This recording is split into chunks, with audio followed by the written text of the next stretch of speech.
আসসালামু আলাইকুম। শুক্রবারের জুমার নামাজের পরে এখানে খুব জরগা এই মহিলা প্রায় সময় এখানে জরগা করে থাকে। এখানে কিছু ব্যান শাকসবজি বিক্রি করে, এরা সবসময় এখানে পার্মানেন্ট গলির সামনে মসজিদের সামনে দাঁড়ায় বিক্রি করে থাকে।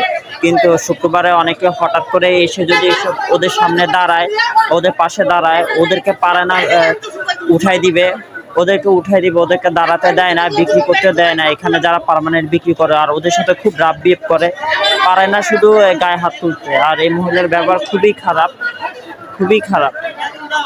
মানে যারা সবসময় হাঁটাচলা করে, হেঁটে হেঁটে বিক্রি করে ভ্যান চালিয়ে, তাদেরকে শুক্রবারে এখানে দাঁড়াতে দেয় না। যারা এখানে পার্মানেন্ট বিক্রি করে দাঁড়ায় থাকে, মানে তাদের এক ধরনের রাজত্ব, সিন্ডিকেট।